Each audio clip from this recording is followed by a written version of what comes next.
Hello everyone and welcome back to my kitchen table. And when I sit here, I talk about myself and my life in music. In 30 years, I've played a sizable number of gigs and I've had my fair share of awkward experiences on stage.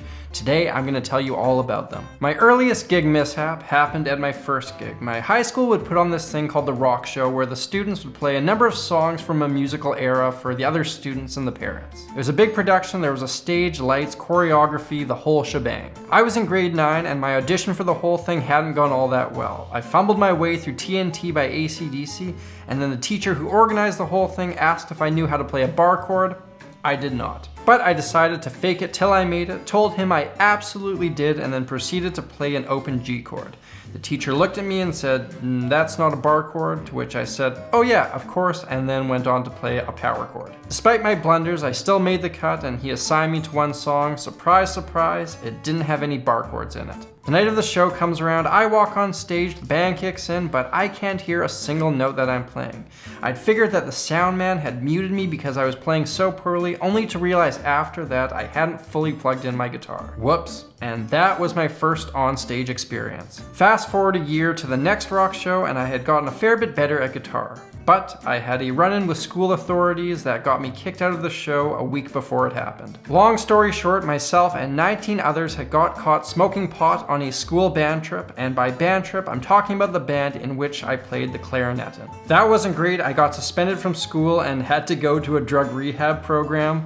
It was probably the most trouble I ever got in as a teenager. In hindsight, it's kind of funny, especially since I never smoke pot anymore. Fast forward one more year and I got kicked out of the rock show again. By then, I was fairly competent on guitar, and with that, I had grown myself a sizable ego. I can't remember the exact details, but the main instructor and I were not getting along. I bailed out on one of the rehearsals to watch the high school hockey team play, and when asked if I even wanted to be in the show, I said no with a typical teenage attitude. I like to think that I would have dealt with that situation with a bit more class now. But I wasn't really perturbed by the whole thing. I'd started up my own band and we were playing some little gigs here and there. Our first big show was a tribute to a friend who'd passed away. It was a massive success and there's some footage of it over at my second channel. I'll put up a link in the description. But this video is not about the good gigs, so let me tell you some more about some bad ones. The band was playing some girl's birthday party. She'd rented out a club called The Pyramid in Winnipeg. No one there was overly interested in us. Most people were outside on the patio hanging out. We're on stage, rocking out, doing our thing, and then a shoe comes flying at us, narrowly missing the bass player. And then another shoe comes hurtling at the band. Next thing I know, some drunken shoeless idiot comes stumbling on stage trying to find his missing footwear. We're in the middle of a song and I guess someone dragged him off. After the set, I found his shoes behind the drum kit. I went out the back door and threw them on the roof of the building, which was a little bit rude, but let's be honest, he probably deserved it. That band had some great shows, but we also played to the occasional empty room, one of them being our CD release party. We spent a whole lot of time and effort recording an EP. I've put that up over at my second channel. I'll put a link to that in the description as well.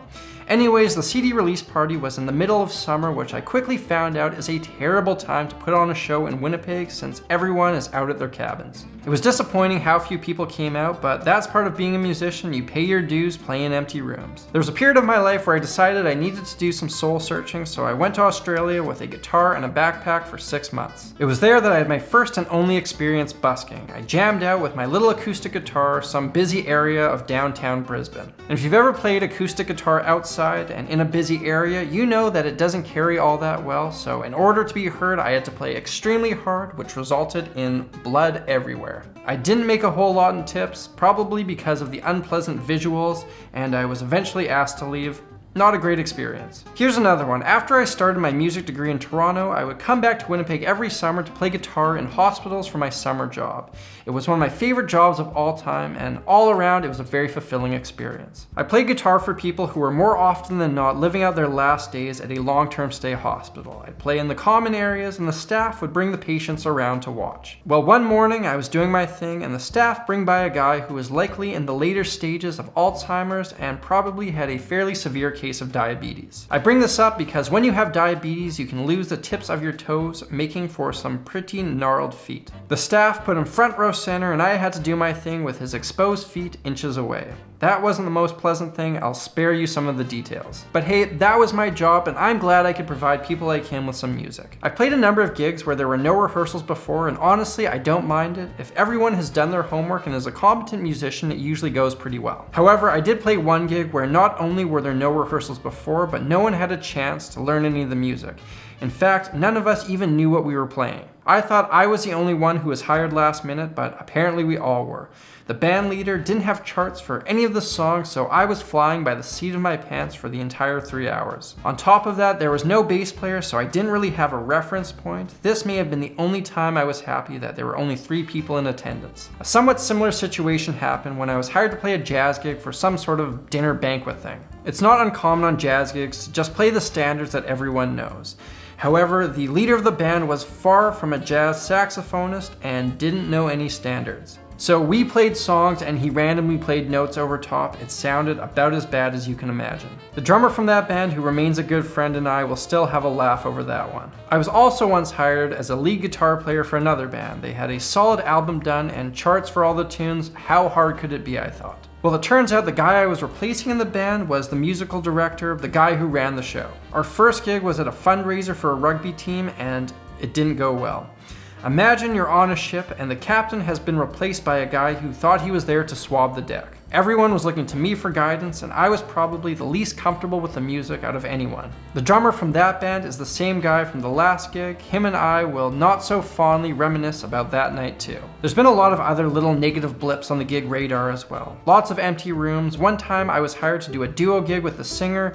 She showed up half an hour late and I had to play solo fingerstyle acoustic guitar for a room full of people expecting to hear an R&B set. Another time our car got stuck in a massive puddle on the way to a rodeo for a country band I was subbing with. We did not make it to the gig that night. A venue once wasn't prepared to host the 12-piece ska band I was playing with. The stage was so small that I had to play guitar backstage for the entire set while my guitar was plugged in with a really long guitar cable. Another time I played with a freeform funk band where we improvised the entire show. It was a ton of fun for us, but the audience was not into it at all. And I'm sure there are more, but that's about all that's coming to my mind today. So there you have it, my gig horror stories. If you've recently had a bad gig, embrace it. All of us go through it. And if you'd like to share a story of your own, please leave a comment. Thank you all for watching, and a big thank you to everyone who supports my channel through Patreon. I'm sure you've heard people like me complain about the inconsistency of a YouTube income, but thanks to Patreon, I'm able to put out videos like these on the regular. Thank you all again. I'm Samurai Guitarist, and I will see you next time.